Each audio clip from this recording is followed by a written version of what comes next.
So let me take Notion's pricing page and show you what I like and what I think could be improved here. So let's start with the headline here. I think they do a very good job at both describing the value proposition of the product and insisting on some very important aspects of their pricing model. Indeed, here they managed in one single sentence to describe, the fact that you can centralize all sorts of use cases from various teams of a given company inside Notion, which is probably like their main, value on the product. And also, very importantly, they show that it is possible to start with a free trial, which is often a very good strategy to convert website visitors into signups who ultimately could become customers. Another thing that I really like on their pricing page is the social proof. So there are actually two locations in the page where they do so. So the first one is this list of logos. So here, what is interesting is that they chose to display logos of customers that should actually be on the enterprise plan. It's difficult to imagine a Nike or Toyota on like a plus or a business plan. And I think it does say a lot about their go-to-market strategy. I believe that they are at a stage where they are trying to convince bigger companies more tailored to enterprise plans. So note that, if that could be a good strategy for Notion, this is maybe not a good practice for all SaaS companies out there. And maybe as a SaaS company, you want to display logos that represent a bigger, wider variety of company sizes. A good practice that you can apply is actually to add at the bottom of the plans a list of logos of some of your customers, maybe some of your most well-known customers who are on each of those plans.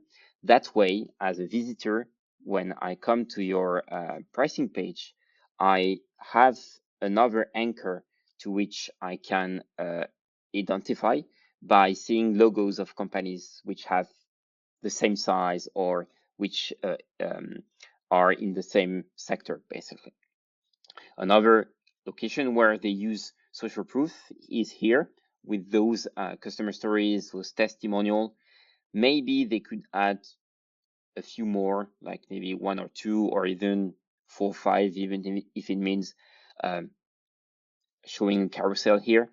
But they link to a specific dedicated page where you can browse through all their customer stories. Another good practice that they apply here is the description of the plans. What I really like is that they make it really easy for the prospect coming to the website to understand what is the most adapted plan according to their company size or their use case. So the plan names are quite self-explanatory. You start to already understand what will be the most adapted plan to your size with only the plan name. And below the description makes it really clear about what is the plan tailored to.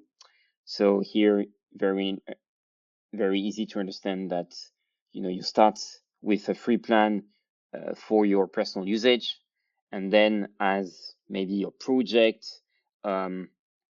moves forward, and you have, more, and you collaborate with more people, you upgrade to a plus and even possibly to a business plan, until you reach like the enterprise stage where you contact salespeople for a quote and a dedicated pricing, basically. Another thing that is interesting to analyze on this page is the price point and how they do display it on the plan. Here, the interesting thing is that first, they make it possible to switch between euros and US dollars. This is actually something that is not that widespread on the pricing pages that I've seen, but it's can have a pretty big impact for SaaS businesses which have a customer base that is all over the world. A good practice they implemented here is the isolation of the price point from the information about the bidding period. This is a very good practice because it's really easier for a visitor to compare price points between each other rather than, an entire string that includes a price point and a string describing the billing period. And here, the fact that they implemented enough spaces between the price points and the per user / months, and the fact that they use very different font sizes does very well the trick here. The thing that I would really improve is that it's quite confusing to actually display both the yearly amounts and the monthly amounts. Normally, the best practice is actually to add a toggle button on top of the plans to make it possible to switch between yearly and monthly plan, and also insisting on the yearly discounts that you get. January, it's like 20% discount or 2 months for free. So this is really something that I would improve. And the funny thing is that I saw that Notion is actually A/B testing some pricing page, and you could actually see another version than this one. And this is one that I open it inside this incognito mode, where you can see that they actually are testing the toggle button that I was speaking about. The plans also display a limited number of features. So here they do display a set of features that are either the most important ones or the ones that are differentiators between one plan and another. So that's always a good practice to really limit the number of features displayed in the plans, even if it means having a full-fledged comparison table with a comprehensive list of features. Also, what I really like is that they provide a more detailed description about each feature with that tooltip. So here it's they explain what they mean by collaborative workspace. Good strategy also that they put into place is that they do not mention too many restrictions on the free plans to push visitors to sign up for free. What do I mean by that? When you start on a free plan, you actually are limited in terms of blocks, which is like the main elements on Notion. And they don't mention explicitly that you will be limited to X number of blocks inside this list. They mention it indirectly by saying that it's unlimited when you subscribe to the Plus plan. And I think that's a good practice to increase your conversion rates, to push users to sign up and then ultimately subscribe when they have captured the value of the product. So these were a few elements about Notion's pricing page.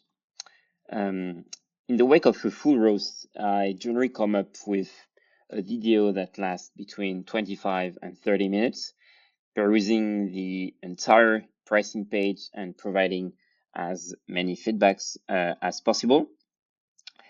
In the wake of a roast, I also provide a Figma file with designs of pricing pages alternative or improvements, with components that you can directly reuse, those components that I have designed based on the hundreds of companies and pricing pages that I have hosted. So if you want me to roast your pricing page, please feel free to book a 50-minute meeting with me. In the wake of this meeting, I ask you very questions about your pricing strategy and explaining you with the terms and conditions of the service. And I'll provide you with the roast within 72 hours, including a video and a Figma file. And if you don't, I hope this extract of a roast can help you on improving the conversion rate of your pricing page. I wish you a very good day, and thank you for watching.